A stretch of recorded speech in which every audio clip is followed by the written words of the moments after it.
આગ ઝરતી ગરમી વચ્ચે દક્ષિણ ગુજરાતમાં વીજળી ગુલ થઈ છે। સુરત, તાપી, ભરૂચ, રાજપીપળામાં વિસ્ફોટથી લાઇટ ગુલ। ડીજીવીસીએલ હેઠળના વિસ્તારમાં વીજળી નહીં। ઉકાઈ ટીપીએસના 4 યુનિટ ટ્રીપ થતા 500 મેગાવોટનું ઉત્પાદન ઘટ્યું। વીજળી ગુલ થતા લોકોએ ટોરેન્ટ પાવરની ઓફિસે કર્યો હોબાળો। ડીજીવીસીએલે તાપી જિલ્લાના ગ્રાહકોને મેસેજ થકી જાણ કરી છે કે સાંજે 6 વાગ્યા સુધી વીજળી નહીં આવે તે પ્રકારના મેસેજ કરવામાં આવ્યા। આખરી ગરમીમાં લાઇટ ગુલ થઈ જતા જ લોકો રોષે ભરાયા હતા। 400 કેવીની high voltage source line drip થઈ। 1 કલાકમાં સમસ્યા હલ થઈ જવાની ડીજીવીસીએલે ખાતરી આપી છે।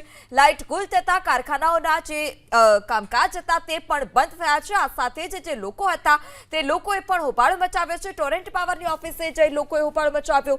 ડીજીવીસીએલે ગ્રાહકોને મેસેજ થકી જાણ કરી છે કે સાંજે 6 વાગ્યા સુધી વીજળી નહીં આવે તે પ્રકારના મેસેજ પણ કરવામાં આવ્યા છે। આ સાથે જ જે ઉત્પાદન હોય છે તે ઉત્પાદન પણ ઘટ્યું છે। દક્ષિણ ગુજરાતમાં વીજળી ટૂલ થઈ છે। જે સરકારી વીજળી બોર્ડની વીજળી જે હતી તે ટૂલ થઈ છે। સોર્સ લાઇન 400 કેવી લાઇનમાં સમસ્યા જોવા મળી।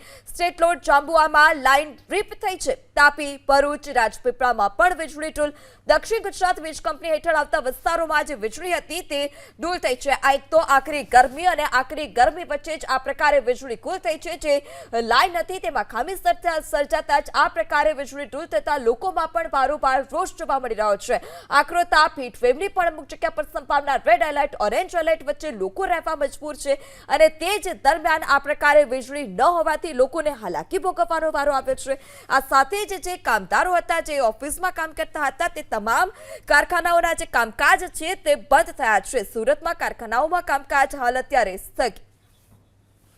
વધુ માહિતી સાથે સંવાદદાતા ધનરાજ પણ સુરતથી જોડાઈ ચૂક્યા છે। જે ધનરાજ, હવે જે કારખાનાઓ છે તેમાં કામકાજ બંધ કરવાની ફરજ પડી કારણ કે લાઇટ ડૂલ થઈ છે।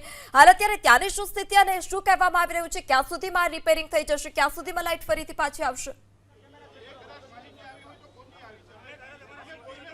જી બિલકુલ, સુરત શહેર દક્ષિણ ગુજરાતમાં પાવર ટ્રીપ થયો છે ત્યારે એબીપી અસ્મિતાની ટીમ આવી છે ટોરેન્ટ પાવર કતારગામ ઝોન વિસ્તારની અંદર। અને કતારગામમાં સૌથી વધારે ડાયમંડના કારખાના છે, હીરાના કારખાના છે, ત્યારે હીરાના કારખાનેદારો તેઓ અહીં આવી પહોંચ્યા છે। કયા પ્રકારની સમસ્યાઓ આવી છે, કઈ રીતની સમસ્યાઓ છે એમના વિશે જાણીશું।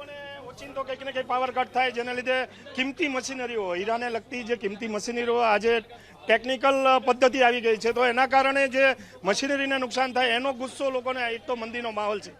હીરામાં સરકાર હવે ચિંતા આવી છે, સરકારને ચિંતા કરવાનો વિષય આવી ગયો છે કે આટલી મંદીમાં લોકોને કઈ રીતે ટકાવવું। કેટલા સમયથી કારખાનામાં અત્યારે પાવર નથી? શું સમસ્યા? પાવર નથી એ સમસ્યા નથી, પાવર તો ટેકનિકલી ક્યારેક જાય। આ લોકોનો વિષય એવો છે કે થોડા દિવસોના અંતરે ક્યારેક ઝટકા લાગે છે, એના કારણે મશીનરીને પ્રોબ્લેમ થાય છે અને મશીનરીના અમુક પાર્ટ્સ ઉડી જાય છે, જેને લીધે આ મંદીના માહોલમાં બીજો ખર્ચો કોઈને પોસાય એવો નથી ને ઓચિંતા આવો ખર્ચો આવે, એના કારણે લોકોને ગુસ્સા છે। આ જો એક મહિનેથી મેં કોર્ટમાં અરજી કરી છે 25 લાખ રૂપિયાની નુકસાનીની, તો એ લોકો મીટર રાતે ચેન્જ કરી ગયા। મીટરનો ફોલ્ટ હતો, પછી કે અમારું કાંઈ ફોલ્ટ નથી, તો કોર્ટે કીધું મીટર બતાવો, તો મીટર નથી આપતા લોકો।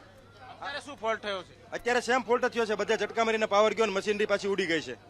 તો કે આખા ગુજરાતને પ્રોબ્લેમ છે, તમારે શું છે એમ કે છે। નુકસાન તો જોવું પડે, ડાયરેક્ટ અહીંયા જ આવ્યા છીએ। કઈ રીતની સમસ્યાઓ વધી છે, કઈ રીતના પાવર ગયો છે, કઈ રીતનું કારખાનાઓ બંધ? હજી 10 મિનિટ પહેલા પાવર આવ્યો તો અત્યારે પાછો ફોન આવ્યો કે પાવર વયો ગયો છે। ગેલેક્સી મશીનમાં ને એમાં એવડે એમ કે છે સ્ટેબિલાઇઝર મૂકો, તો એમાં સ્ટેબિલાઇઝર મને કઈ રીતના ઇસ્યુ કરે?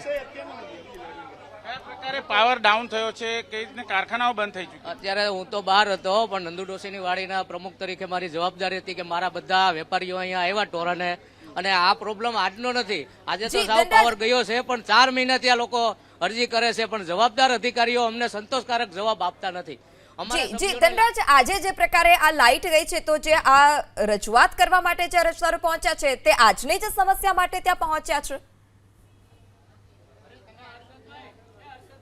જી બિલકુલ, અચાનક જ જે ટ્રીપ થયું છે અને મશીનરીને નુકસાન થયું છે, જો કે લાંબા સમયથી આ પ્રોબ્લેમ ચાલી આવેલો છે। એ પ્રોબ્લેમની સાથે સાથે આજે જે વીજળી ડૂલ થઈ છે એ સમસ્યાને સાથે રાખીને રજૂઆત કરવામાં આવી રહી છે। આ દ્રશ્ય તમે જોઈ શકો છો, અત્યારે જે ટોરેન્ટ પાવર છે, ટોરેન્ટ પાવરની ઓફિસ ખાતે તમામ જે કર્મચારી અધિકારીઓ આવ્યા હતા અને તેઓને અત્યારે હાલ સમસ્યા, સાહેબ સમસ્યા કયા પ્રકારે ઉકેલવા માટેના પ્રયાસો ચાલી રહ્યા છે?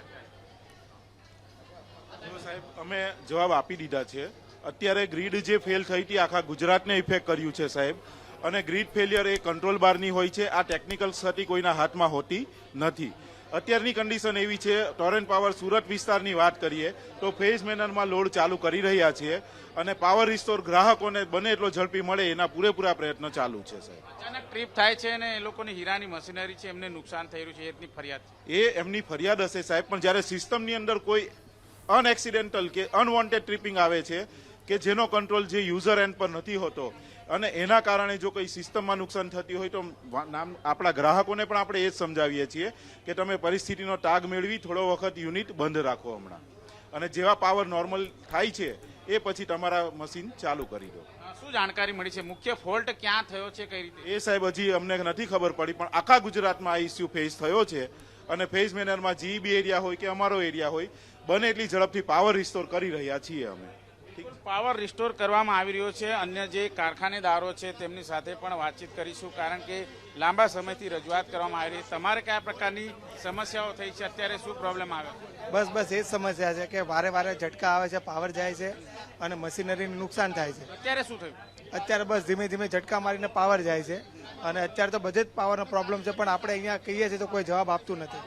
બસ જવાબ નથી આપતા. તમારે કારખાનામાં કયા પ્રકારની સમસ્યા થઈ? 2 મહિનેથી પ્રોબ્લેમ ચાલુ છે, 2 મહિનેથી અમે કમ્પ્લેન કર્યું છે, કોઈ સોલ્યુશન. આજે શું થયું? આજે પાવર ઝટકા મારવા માંડ્યો હતો, ઝટકા મારીને બંધ થઈ ગયો અને કોઈ મશીન ચાલુ જ નથી થતા. ચાલુ નુકસાન જ મશીન ચાલુ જ નથી થતા. હવે 10 મશીન છે અમારે, તો અમારે મશીન ચાલુ હવે અત્યારે થતા જ નથી. હવે પાવર કાઢી નાખ્યો છે. હવે અમારે લેબરમાં કારીગર રહે નહીં, કારીગર વયો જાય. અત્યારે ઝટકા મારે તો કેટલું નુકસાન થતું હોય મશીનરીમાં? મશીનરીમાં ડાયોડ વયા જાય બધાના. ડાયોડ વયા જાય એટલે ડાયોડ અહીંથી મળે નહીં. 10-15 દિવસ અમારે ડાયોડ બંધ રહે. જી, ડાયોડના હિસાબે ધનરાજ. મશીન બંધ